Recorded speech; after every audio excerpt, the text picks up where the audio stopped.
주님을 보게 된다. 무슨 내용인지는 이미 다 아시겠죠? 사랑하는 성도 여러분, 우리가 예수님을 믿고 따르면 우리 삶을 예수님께서는 변화와 성숙의 길로 인도해 주실 줄로 믿습니다. 그런데 우리는 그러한 변화를 좋아하지 않고 두려워합니다. 그래서 내가 아니라 너가, 당신이 변하기를 원하지 정작 내가 바뀌기를 원하는 일들은 드물다는 겁니다. 이런 우스갯소리가 있더라고요. 미국 시골에서 평생 농부로 살던 할아버지가 어느 날은 아들과 함께 큰 대도시인 시카고에 난생 처음으로 놀러 왔다고 합니다. 그래서 여기저기를 다 둘러보다가 엄청나게 큰 건물 안으로 들어가서 이렇게 쭉 로비를 보는데 신기한 게 보이는 거예요. 그게 뭐냐면 엘리베이터입니다. 그 엘리베이터가 굉장히 사람이 타고 내리는 것을 보고 신기하는데 어느 할머니가 버튼을 누르고 그 엘리베이터를 타고 올라갔는데 가만히 있다가 보니까 문이 닫혀서 올라갔던 그 할머니 엘리베이터 안에 갑자기 젊은 여자가 확 나오는 거예요.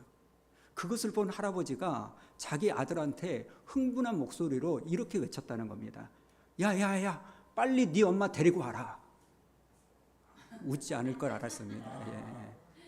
무슨 말입니까? 할아버지는 그 할머니, 자기 아내가 엘리베이터 안으로 들어갔다가 나오면 젊은 사람이 될 거라고 잘못 생각하는 거죠. 이처럼 우리는 내가 들어가서 나아가지고 변화되기를 원하기보다는 상대방이, 옆 사람이 바뀌기를 원한다는 겁니다. 사랑하는 성도 여러분, 믿음이 도대체 뭘까요? 믿음. 여러분, 믿음은 여러 가지로 정의할 수 있지만 그 중에 하나가 뭐냐? 믿음은 그리스도 예수 안에서 내 마음과 생각을 고쳐먹는 겁니다. 다시 말씀드리면 내가 예수를 믿는다는 것은 예수 안에서 구원받은 하나님의 자녀다운 생각과 마음과 말과 발걸음, 행동을 하는 것입니다. 이게 믿음인 줄로 믿습니다. 그렇다고 여러분 오해하지 마세요. 내 마음과 생각이 고쳐졌기 때문에 구원받은 게 아니라 여러분 예수님으로부터 구원받은 결과로서 내 생각과 마음이 바뀌어져 가는 겁니다. 가치관이 달라지는 겁니다. 세상에서 가장 큰 기적 중에 기적이 뭔지 아십니까? 예수를 만나고 사람이 변화되는 겁니다. 저는 목회를 하면서 이런 일들을 의외로 많이 봤습니다. 그러나 동시에 그것보다 더 놀라운 기적도 제가 경험했습니다. 그게 뭔지 아십니까? 내가 예수님을 만났다는 거예요. 내가 예수를 체험했다는 거예요. 내가 예수님을 믿는다는 거예요. 그럼에도 불구하고 이전과 전혀 다를 바 없이 변화가 없고 변화가 있지 않는 겁니다. 겉으로는 신앙생활을 열심히 하는데 그 사람의 생각이나 말이나 행동이 전혀 변하지 않는 겁니다. 사랑하는 성도 여러분, 내가 예수를 믿고 변화된다라는 이 진정한 변화는요, 어디서부터 시작되냐면 내가 도대체 누구인지, 내가 도대체 어떤 존재인지를 인식하는 데서부터 시작하는 줄로 믿습니다. 성경을 가만히 보면 저와 여러분을 뭐라고 말하는지 아십니까? 에레미야 17장 9절 우리 한번 읽어볼까요? 시작. 만물보다 거짓되고 심히 부패한 것은 마음이다. 누가 너희 이를 알리오. 로마서 3장 23절 시작. 모든 사람이 죄를 범하였음에 하나님의 영광에 이르지 못하더니. 여러분, 성경은 저와 여러분을 뭐라고 규정해요? 죄인이라는 겁니다. 여러분, 우리가 죄를 지었기 때문에 죄인이 아니라 죄인이기 때문에 죄를 지을 수밖에 없는 존재라는 겁니다. 여러 번 말씀드렸지만 죄의 원어는 하마르티아입니다. 이 뜻은 관역을 벗어나다. 내가 화살을 쐈는데 이 화살이 관역에 꽂히는 것이 아니라 관역 밖으로 벗어나는 겁니다. 다시 말하면 철도가 철로를 타고 달려야 되는데 그 철로를 이탈하는 겁니다. 선을 넘어버리는 겁니다. 그러니까 죄라는 것은 내가 짓는 어떤 행위, 살인, 거짓말, 도둑, 사기, 이런 것도 죄라고 말할 수 있지만 이건 죄의 결과고 죄의 열매입니다. 진정한 죄란 내가 누구에게 영향을 받고 있는가, 내가 누구의 다스림을 받고 있는가? 내가 어디에 소속되어 있는가? 하나님이 아닌 다른 무엇인가에 다스림을 받고 있고 죄를 짓고 있고 지배를 받고 있다면 이게 바로 지난주에 말씀드린 우상이고 죄의 근본의 뿌리라는 겁니다. 그리고 이 뿌리 때문에 이러한 죄의 결과들이 나타나는 거예요. 로마서 1장 28절을 보십시오. 28절에 이렇게 말합니다. 그들이 마음에 하나님 두기를 싫어하며, 여러분 이렇게 마음에 하나님 두기를 싫어하는, 하나님의 다스림을 받기를 싫어하는 이 상태에 놓여져 있으니까 어떤 일이 일어난지 아십니까? 자, 그 다음 29절과 30절 읽어봅니다. 시작. 곧 모든 불의, 추악, 탐욕, 악의가 가득한 자여, 시기, 살인, 분쟁, 사기, 악독이 가득한 자여, 수군수군하는 자여, 비방하는 자여, 하나님께서 미워하시는 자여, 능욕하는 자여, 교만한 자여, 자랑하는 자여, 악을 도모하는 자여, 부모를 거역하는 자여. 여러분 이 말씀을 보면서 우리가 어떤 명제를 지을 수 있는지 아십니까? 선, 영적 타락, 후, 윤리적, 도덕적 타락이라는 거예요.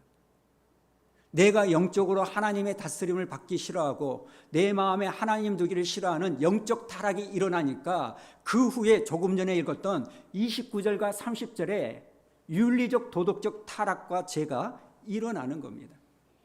누가복음 8장에 보면 군대 귀신 들린 사람이 예수님을 만나죠.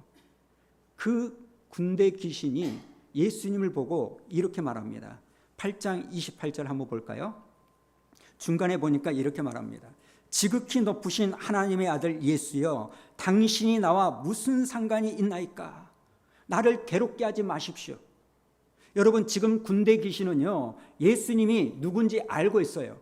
예수님이 지극히 높으신 하나님의 아들인 걸 알고 있습니다. 그러나 문제가 뭐예요? 그 지극히 높으신 하나님의 아들 예수가 나에게 간섭하는 것을 원하지 않는 거예요. 상관하는 걸 원하지 않는 거예요. 무슨 말입니까? 요술램프 지니처럼 내가 필요할 때, 내가 요구할 때 그때만 나를 도와주면 됐지 내 삶의 전부를 간섭하려고 하지 말라는 겁니다. 어느 노래 가사처럼 내 인생은 나의 것, 내 인생 내 마음대로 살게 해주세요. 여러분 어떤 의미에서요, 조심스럽지만 양해하고 들으십시오. 내가 예수를 믿는다 하면서도 어떤 의미에서도 우리가 이 귀신과 같이 내가 당신이 하나님의 아들인 것을 믿습니다. 그러나 당신 나에게 간섭하지 마십시오. 이렇게 생각하고 행동하는 그 행위가요, 혹시 우리가 귀신 들린 그 사람들의 모습과 다를 바 없는 거 아닙니까? 오늘 본문 마가복음 4장 이 앞장을 보면 예수님께서 베드로의 장모의 열병을 고쳐줍니다. 여러분 베드로는요, 예수님이 자기 장모가 열병으로 백약이 무효여가지고 누워있는 것을 안수 기도로 인하여 치유한 걸 베드로가 봤습니다. 근데 정작 중요한 것은요, 이 기적을 경험하고 봤다고 해서 베드로가 예수님을 믿고 따른 게 아니에요. 베드로를 변화시킨 것이 아닙니다. 그 일 이후에도 여전히 베드로는 평범한 어부로서 갈릴리 바다에서 고기를 잡는 겁니다. 저와 여러분처럼 고기를 많이 잡으면 기분이 너무나 좋고, 고기를 못 잡고 허탕치면 오늘 기름값도 못했네, 이거 어쩌나, 이런 무거운 마음으로 집으로 돌아가는 평범한 인생이었습니다. 오늘 본문에 기록된 이날도요, 결코 베드로에게는 좋은 날이 아닙니다. 왜요? 밤이 새도록 수고했지만 잡은 것이 없었기 때문에. 5절을 보니까요, 베드로가 이렇게 말합니다. 선생님, 우리들이 밤이 새도록 수고하였을 때 잡은 것이 없습니다. 밤을 꼬박 새우며 그물질을 했는데 베드로의 배는 텅 빈 겁니다. 사랑하는 성도 여러분, 오늘 여러분의 삶은 어떻습니까? 밤새도록 수고했지만 이 베드로처럼 손에 잡은 것이 하나도 없는 것 같은 그런 삶을 살고 있지는 않으십니까? 힘들게 사회생활하며 경력을 쌓고 많은 수고를 하는데 내가 쌓아온 이 경력이 활용되지 못하고 사업적인 실적이 오르지 못한 그런 분은 안 계십니까? 내가 자녀들을 위하여 너무나 많은 애를 쓰고 기도하고 가르치는데 오히려 이 자녀들은 크게 반항하고 갈등하는 그런 삶 가운데 계신 분은 없습니까? 물질적으로는 풍요로운데 내 영혼은 텅 빈 것과 같은 공허함에 사로잡혀 있지는 않으십니까? 내가 나름대로 교회 생활은 하는데 내 심령은 하면 할수록 삐끄덕 메말라가는 그런 성도들도 있는 줄로 압니다.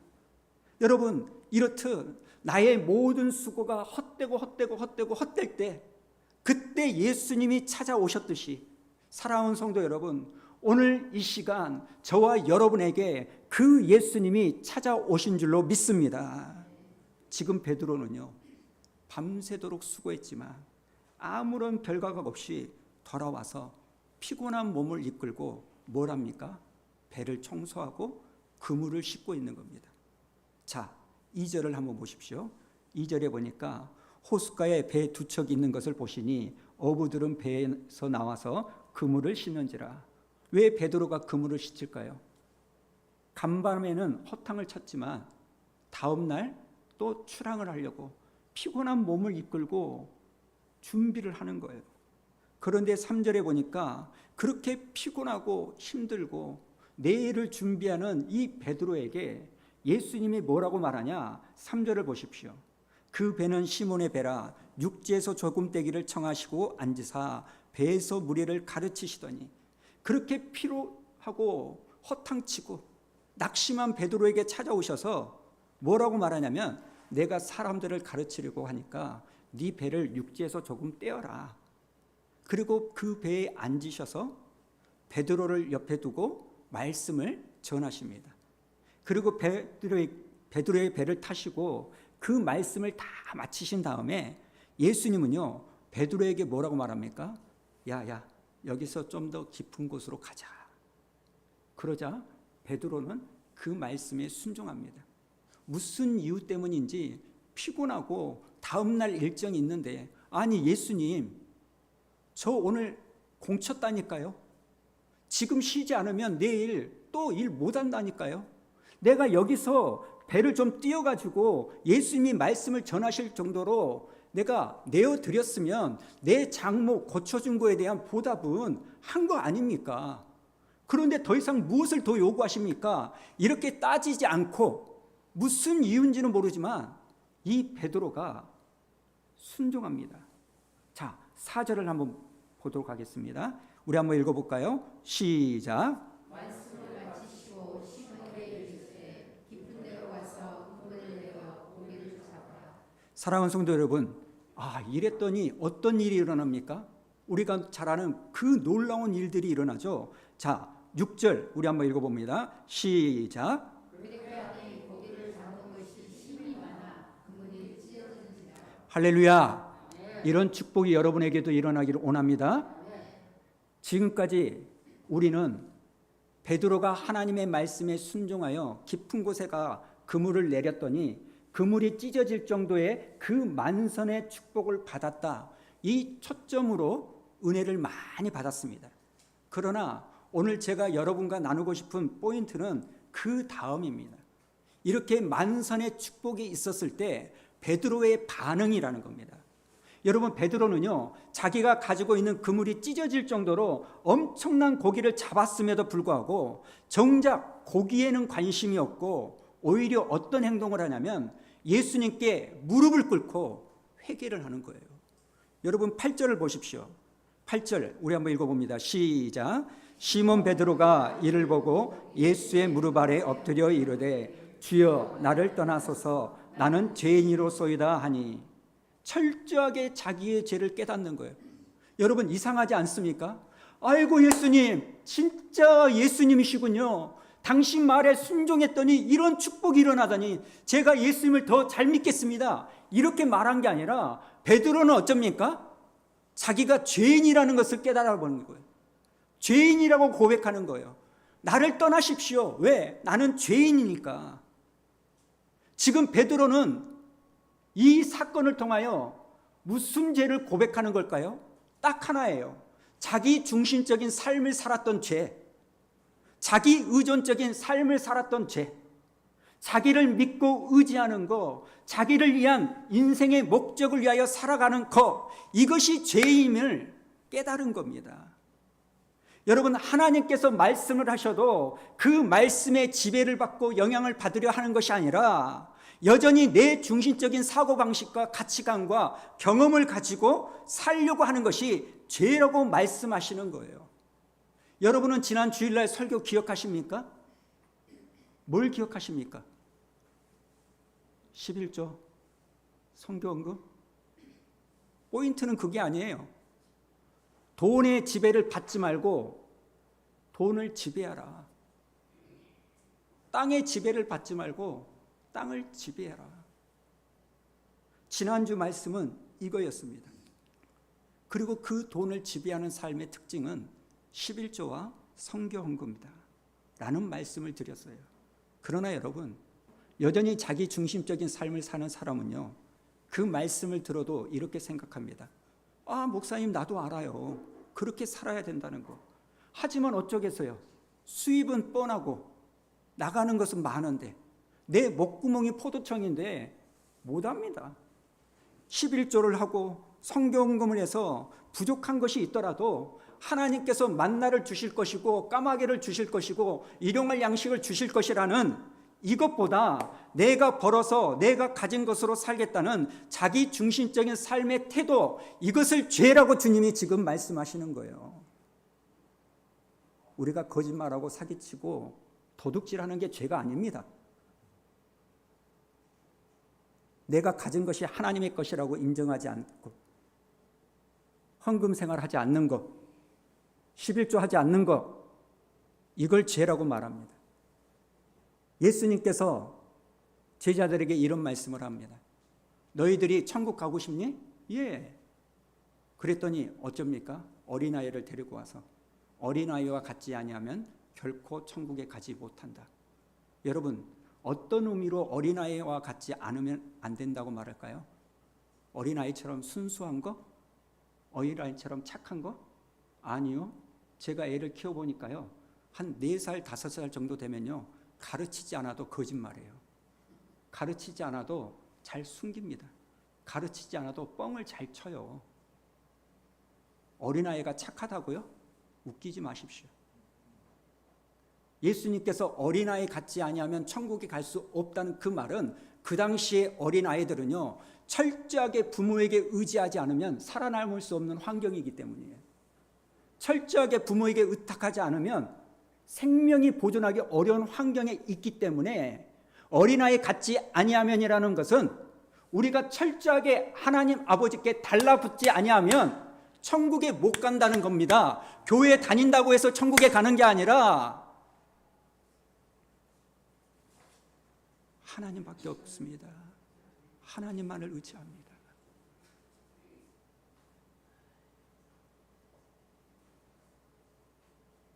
제가 왜 이렇게 돈 이야기를 할까요? 교회 재정 채우려고 하는 거 아닙니다. 저도 자유롭지 못합니다. 돈에 대해서. 그러나 예수 믿는 사람으로서 내가 하나님 앞에 드렸을 때 하나님이 채워주시는 그 은혜를 여러분은 경험한 적이 있으십니까? 이것 먹고 죽을 것밖에 없을 때, 죽을 일밖에 없을 때, 그것을 엘리야라는 그 하나님의 종에게 바침으로 그 가뭄 기간에 먹을 것이 끊이지 아니했던 그 경험을 여러분은 하신 적이 있으십니까? 하신 적이 있다면 왜 그때만 경험하고 끝나십니까? 왜 이유가 그렇게 많으십니까? 그게 죄라는 겁니다. 그게 죄라는 겁니다. 여러분, 죄는 하나님 없이 내가 살겠다는 겁니다. 그리고 그 죄를 해결하는 가장 큰 방법은 여러분, 돈의 문제입니다. 감리교의 창시자가 요한 웨슬레인데요, 너희가 돈 지갑을 열지 않으면 진정한 회개가 아니라는 거예요. 뭘 의미하는지 잘 아시는 거 아닙니까? 여러분, 하나님 없이도 내 힘으로 살 수 있다는 게 죄고 교만입니다. 그렇다면 교만의 반대말은 뭘까요? 겸손이죠. 그런데 여러분, 겸손과 교양을 구분할 줄 알아야 돼요. 여러분, 뭐가 겸손이에요? 예를 들면 이런 겁니다. 사람들이 저에게 찾아와서 저에게 이렇게 이야기하는 거예요. 아이고 목사님, 코로나 3년 동안 얼마나 힘드셨어요. 그래도 교회를 잘 지키고 교회가 정말 이만큼 잘 세워지는 거 정말 대단하세요.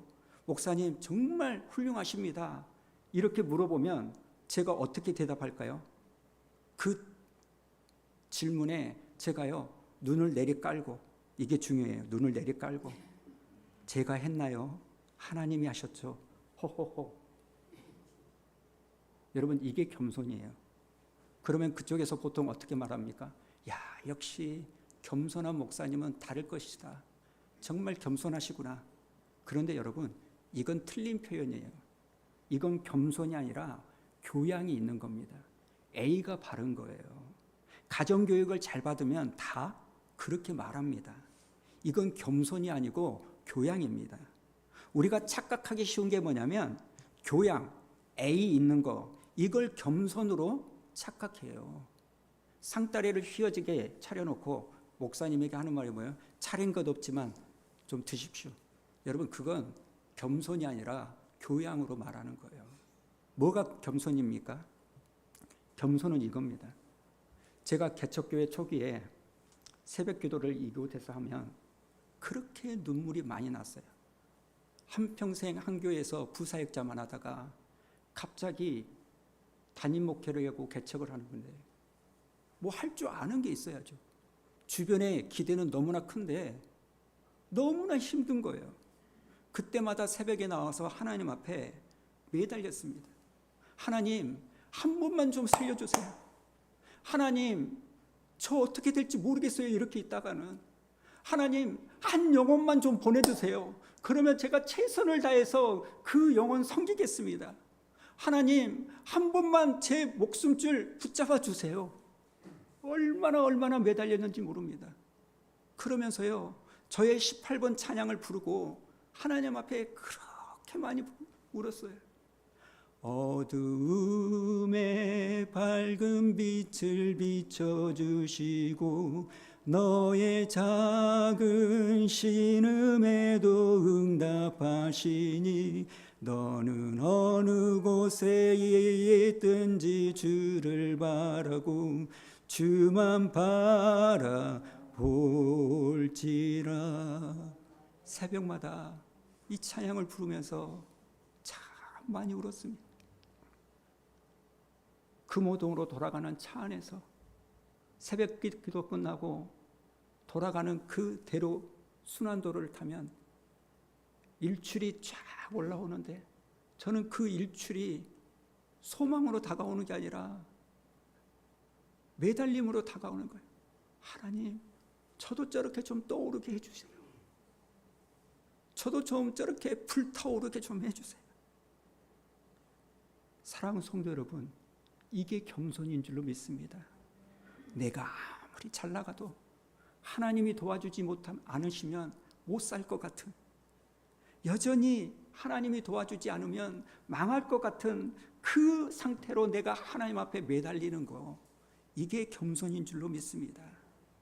사랑하는 성도 여러분, 하나님의 은혜를 경험한 첫 번째 사람의 특징은 자기가 하나님 없이는 살 수 없는 죄인이라는 것을 끊임없이 인정하는 겁니다. 이사야서 6장에 보면 이사야 선지자가 성전에 들어가서 하나님의 놀라운 임재를 경험하죠. 스랍들, 천사들의 최상위 그룹이 그 성전을 날아다니면서 거룩하다 거룩하다 거룩하다 엄청난 영광과 은혜를 흘려보내니까 이 이사야가 황홀경에 빠지는 겁니다. 그런데 특이한 것이 뭐냐면 그런 거룩한 은혜를 경험한 이사야가 오늘 베드로와 똑같은 이야기를 하는 겁니다. 자, 이사야서 6장 5절 우리 한번 읽어볼까요? 시작. 그때 내가 말하되 화로다 나여 망하게 되었도다. 나는 입술이 부정한 사람이요 나는 입술이 부정한 백성 중에 거주하면서 만군의 여호와이신 왕을 배웠음이로다 하였더라. 여러분, 그 거룩한 하나님의 임재의 현장 앞에 이 이사야가 뭐라고 말하냐면, 나야말로 그렇지, 나 같은 사람이 이런 걸 보는 게 당연하지, 이렇게 말하지 않았습니다. 화로다 나여, 이렇게 말한 게 아니라, 보통 사람들은 어쩝니까? 나는 이런 은혜를 경험했기 때문에 화로다 너여, 화로다 너여, 이렇게 말하는데, 하나님의 임재를 경험하니까 자기가 죄인인 것을, 부정한 사람인 것을, 망하게 된 것을 깨닫는 거예요. 깨닫는 거예요. 은혜를 경험하고 나니까 이제는 원인의 대상이 바뀌어지는 겁니다. 누가 망할 존재라고요? 내가. 지금까지는 저 사람이, 저 환경이, 저 인간 때문에 내가 이렇게 되었다라고 생각하는데, 이제는 나 때문이다. 여러분, 교만한 사람이 어떤 사람입니까?